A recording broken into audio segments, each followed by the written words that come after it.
তো বাড়িতে আজকে আমি কিন্তু বিশাল ফাঁকি মেরেছি। সবার ইচ্ছা ছিল যে আজকে বিরিয়ানি খাবে, তার সাথে চিকেনের নতুন কোনো প্রিপারেশন। তো আমার যেহেতু আজকে রান্না করার একদমই ইচ্ছে ছিল না, তো এদের আজকেই ইচ্ছা হয়েছে যে খাবার, তো কী করার আছে, ফ্রিজে চিকেন ছিল নামিয়ে নিয়েছি। এর মধ্যে আমি দিয়ে দিচ্ছি হচ্ছে দই, আর দিচ্ছি অল্প লবণ আর লেবুর রস দিয়ে একটু জল দিয়ে আমি চিকেনটা ভালো করে ধুয়ে নিচ্ছি। এটা হচ্ছে ফার্স্ট প্রিপারেশন। তারপরে কিন্তু নেক্সট বার আমি সেমভাবেই কিন্তু চিকেনটাকে আবার লেবুর রস, দই আর নুন দিয়ে ভিজিয়ে রাখবো 10 থেকে 15 মিনিট। তারপর আমি ওটাকে তুলে নেব, তুলে ভালো করে পরিষ্কার করে একটা প্লেটে রেখে দেবো। সেকেন্ড প্রসেসটা এর জন্য, যাতে এক্সট্রা যে ব্লাডগুলো থাকে সেগুলো যাতে বেরিয়ে আসে চিকেনের থেকে, ওই কারণেই, আর অন্য কিছু না।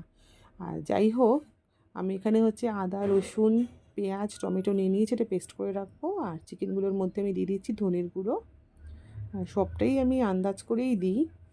আর দেবো হচ্ছে লঙ্কার গুঁড়ো, আর দিয়ে দেবো হচ্ছে হলুদ গুঁড়ো, আর দেবো হচ্ছে লবণ, আর ওই যেই পেস্টটা আমি তৈরি করেছিলাম পেঁয়াজ আদা রসুনের, সেটা।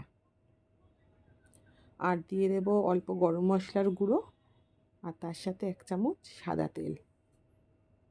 সাদা তেলের বদলে আমি সর্ষের তেলও দিতে পারতাম, কিন্তু সর্ষের তেল দিলে কিন্তু কাঁচা গন্ধ হবে, তার জন্য আমি দিলাম না, সাদা তেল দিলাম। কিন্তু রান্নাটা কিন্তু আমি সর্ষের তেলেই করব। আর যেহেতু চিকেনটা আমি আগে চিড়তে ভুলে গিয়েছিলাম, তাই এখন চিড়ে নিচ্ছি ছুরির সাহায্যে, নইলে কিন্তু মশলাটা চিকেনের ভিতর ঢুকবে না। তো কড়াইতে আমি সর্ষের তেল দিয়ে দিয়েছি। সর্ষের তেলটা ভালো করে গরম করে দেবো, নয়তো বাজে গন্ধ হবে সর্ষের তেলের। তো গরম হয়ে যাওয়ার পর আমি একটা একটা করে চিকেন এইভাবে তুলে আমি এর মধ্যে দিয়ে দেব, দিয়ে কম আঁচে আমি ফ্রাই করে নেব, আর ঢাকা লাগিয়ে দেব। ঢাকা লাগলে ভালো মতন এটা কিন্তু সেদ্ধ হয়ে যাবে চিকেনটা, কাঁচা থাকবে না ভেতরটা, কারণ যথেষ্ট বড় বড় পিস চিকেনের, এগুলো কিন্তু সেদ্ধ করতে হবে, তাই না?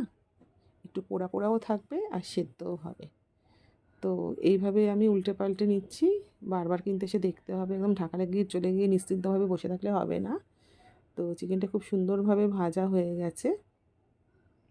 তো এরপর আমি কী করব, রাইসের মধ্যে চিকেনটা আমি দিয়ে দেব। আর রাইসটা আমি বানিয়েছি, খুবই ফাঁকি মেরেছি, বিরিয়ানি তো করিয়েই নি।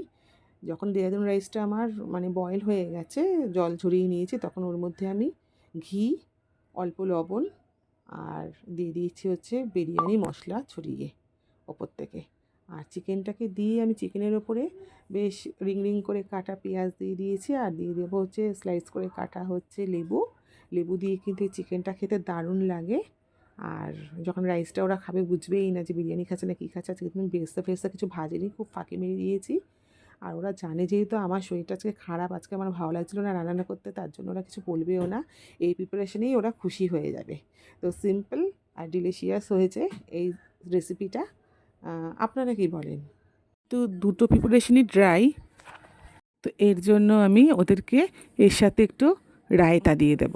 রায়তা দিয়ে ওরা অনায়াসে খেয়ে নিতে পারবে।